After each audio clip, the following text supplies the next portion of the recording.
ईश्वर प्रभु के नाम में हमारे सभी मसीह भाई बहनों को जय मसीह की। परमेश्वर का धन्यवाद है। वचन के माध्यम से परमेश्वर हम सबसे बात करना चाहते हैं। हम देखेंगे निर्गमन की पुस्तक 3 अध्याय 17 पद। यहाँ पर इस प्रकार से लिखा हुआ है, और मैंने ठान लिया है कि तुमको मिस्र के दुखों में से निकालकर कनानी, हित्ती, अमोरी, परिजी, हिब्बी और यबूसी लोगों के देश में ले चलूँगा, जो ऐसा देश है कि जिसमें दूध और मधु की धाराएं बहती हैं। सुंदर वचन के लिए परमेश्वर का धन्यवाद। वचन के अनुसार यहोवा परमेश्वर ने मूसा को एक जलती हुई झाड़ी के बीचों बीच उसके सामने प्रकट होकर उसको दर्शन दिया। और दर्शन कुछ इस प्रकार था कि मूसा जब अपने ससुर की भेड़ बकरियों को चरा रहा था तो उसकी नज़र एक जलती हुई झाड़ी पर पड़ी।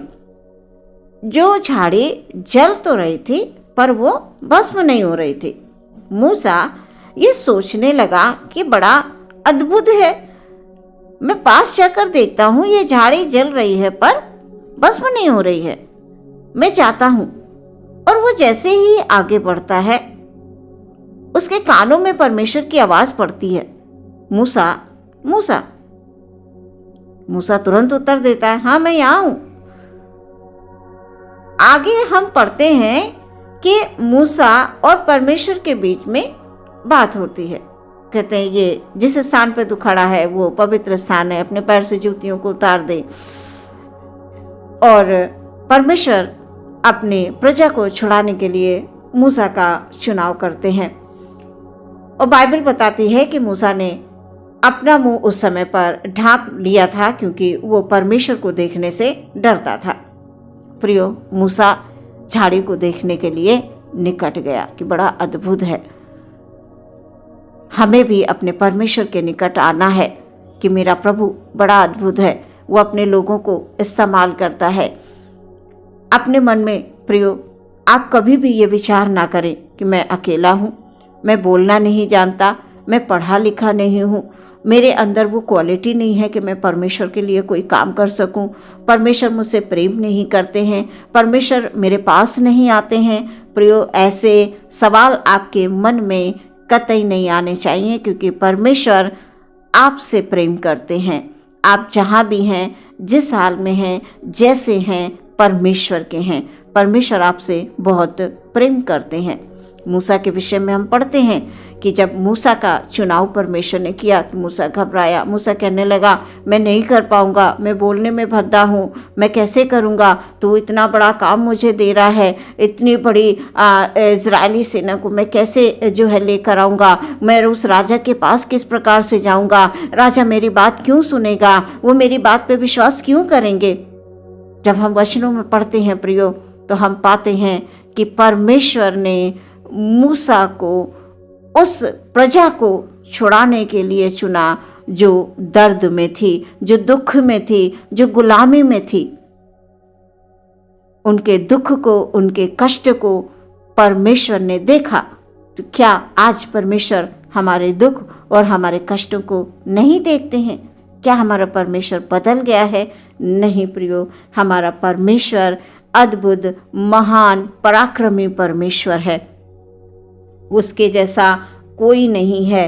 प्रियो, जब इस पृथ्वी पर हमें दुख होता है तो हमारे दुख में हमारे प्रभु को भी दुख होता है। जब हम रोते हैं तो हमारे प्रभु हमारे आंसुओं को देखते हैं। जब हम कष्ट में होते हैं, हम तकलीफ में होते हैं, जब हम बड़े चिंतित होते हैं, जब हम बड़े डरे हुए, घबराए हुए होते हैं, तो परमेश्वर देखता है, वो सब कुछ देखता है। जब आपके जीवन में ऐसा दौर हो तो आप कतई ना सोचें कि परमेश्वर ने मुझे छोड़ दिया है। नहीं प्रियो, उस समय पर परमेश्वर आपके जीवन के लिए एक योजना को तैयार किए हुए होते हैं, और वो समय आने का हमें इंतज़ार करना चाहिए प्रियो।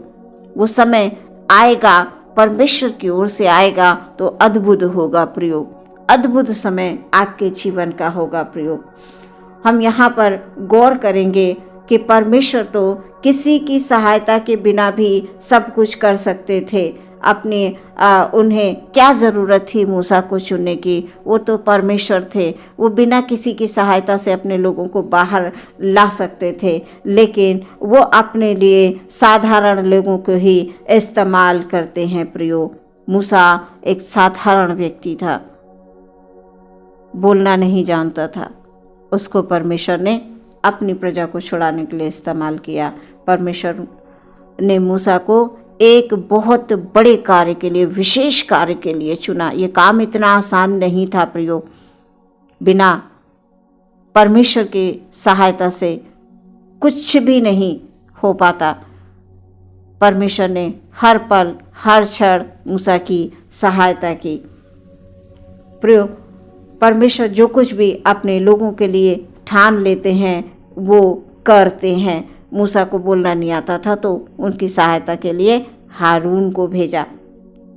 परमेश्वर ने अपनी प्रजा को मिस्र के दुखों से छुड़ाने के लिए मूसा का चुनाव किया और उस देश में पहुंचाया जहां पर दूध और मधु की धाराएं बहती हैं। आज परमेश्वर हमें भी बहुत कुछ उत्तम से उत्तम देना चाहते हैं कि वहाँ तक पहुँचने के लिए बहुत सी कठिनाइयाँ आई।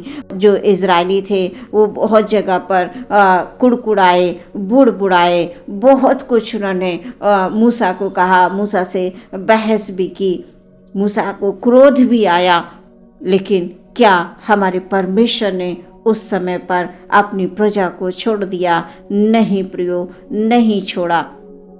उन्हें भोजन की आवश्यकता हुई तो आकाश से मन्ना दिया। उन्हें जब पानी की आवश्यकता हुई उनको चट्टान से पानी पिलाया और परमेश्वर ने बादल बनकर, आग का खंभा बनकर अपने लोगों को संभाला। प्रियो, आज वो हमें भी इसी प्रकार से संभाल रहे हैं। प्रियो, इस संसार में हम ये कतई ना सोचें कि जो कुछ भी हम कर रहे हैं ये हम कर रहे हैं। नहीं प्रियो, जब तक प्रभु की ओर से हमें सहायता नहीं मिलती है हम किसी भी काम में सफल नहीं हो पाते हैं।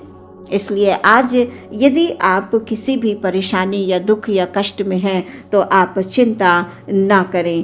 परमेश्वर ने आपके जीवन के लिए एक बेहतरीन योजना बनाकर रखी है। प्रियो, जब आप दुहाई देते हैं तो परमेश्वर सुनते हैं। जब आप उसे पुकारते हैं, जब आप चिल्लाते हैं, जब आप रोते हैं, जब आप कष्ट में तड़प रहे होते हैं, जब आप अपमानित हो रहे होते हैं तो परमेश्वर सब कुछ देखते हैं। प्रियो, और जैसे अपनी प्रजा को छुड़ाने के लिए परमेश्वर ने ठान लिया था कि मुझे उनको निकालना है, उस गुलामी से आज़ाद कराना है, वैसे ही प्रियो आज परमेश्वर ने आपके जीवन के लिए भी एक योजना बनाई है कि मुझे, मेरे बेटे को, मेरी बेटी को उस अंधकार के जीवन से निकालकर मुझे ज्योति में चलाना है। तो प्रियो, आप विश्वास कर लीजिए कि परमेश्वर एक दिन आपके जीवन में ज्योति बनकर आ जाएंगे, आपकी सहायता करने के लिए, आपको हरी हरी चराइयों में ले जाने के लिए।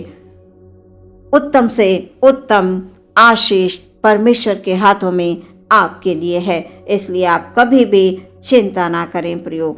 बल्कि जब जब इजरायली वहाँ पर भयभीत होते थे, जब वो परेशान हो जाते थे तो प्रभु उनकी सहायता करते थे। इसी प्रकार प्रभु हमारी भी सहायता करते हैं, आपकी भी सहायता करते हैं। जब आप डरे हुए होते हैं, जब आप सहमे हुए होते हैं, आपको कुछ नहीं समझ में आ रहा होता है तो एक आवाज़ आपके कानों में पड़ती है। बस उस आवाज़ को सुनने के लिए प्रियो हमें अपने आत्मा के कानों को खोल कर रखना पड़ेगा, अपनी आत्मिक आँखों को खोल कर रखना पड़ेगा। जैसे मूसा की आँखें खुली थी, मूसा देख रहा था उस झाड़ी को जलते हुए।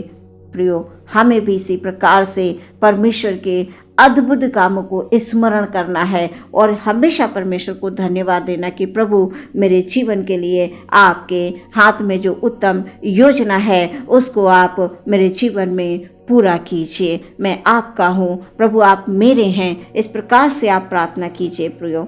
कभी भी कष्ट या दुख के समय में प्रभु की आप निंदा कभी ना करें। अपने मुंह से कभी ना बोलें कि प्रभु मेरी प्रार्थना नहीं सुनते, प्रभु मेरे लिए कुछ नहीं करते हैं। ऐसी बात भूल कर भी आपके मुंह से ना निकले, बल्कि जब आप दुख, कष्ट, परेशानी और अकेलेपन में प्रभु को पुकारेंगे तो प्रभु की आवाज़ आपके पास आएगी। जब आपके पास कष्ट आए ना, दुख हो, जब ऐसी घड़ी चल रही हो, जब आपके चारों ओर कुछ नहीं समझ में आ रहा, तो आप अय्यूब के जीवन को स्मरण करें और अपने अंदर साहस को पैदा करें। प्रभु की सहायता से आप एक अद्भुत से एहसास अंदर मन में कर पाएंगे और परमेश्वर की ओर से आपको शक्ति मिलेगी और आप परमेश्वर में हमेशा धन्यवादी बने रहेंगे प्रियो। आज के वचन के द्वारा परमेश्वर आपको हर प्रकार की आशीष दे, आपके जीवन में शांति और आनंद दे। अब बस आप विश्वास करें कि परमेश्वर ने आपके जीवन के लिए ठान लिया है कि मुझे अपने बेटे को, अपनी बेटी को एक ऊंचा स्थान देना है, बहुत अपने मार्ग पर, अच्छे अच्छे मार्ग पर मुझे लेके चलना है, तो वो लेके जाएगा। बस आप परमेश्वर से प्रार्थना करते रहें, उससे दूर ना हो प्रियो। परमेश्वर सच्चा है और वो सच्चे लोगों की तलाश करता है, और आप एक सच्चे मसीही हैं तो परमेश्वर आपके जीवन में अवश्य आनंद और खुशी को लेकर आ रहे हैं।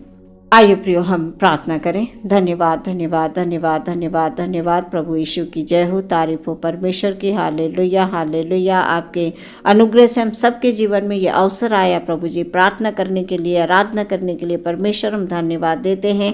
वचन के माध्यम से प्रभु आप हमसे बात करते हैं। आपका धन्यवाद। अपने भाई बहन को प्रभु आपके हाथों में समर्पित करते हैं और ये प्रार्थना करते हैं परमेश्वर हालेलुया कि आपने उनके जीवन के लिए जो कुछ भी प्रभु जी हालेलुया ठान के रखा है, जो भी योजना आपने बना के रखी है, आप उनके जीवन में उन योजनाओं को पूरा करें प्रभु जी। उनके हर एक दुख और तकलीफ को परमेश्वर आप जानते हैं प्रभु जी। आप हर एक आंसुओं को पहुंचने वाले परमेश्वर हैं प्रभु।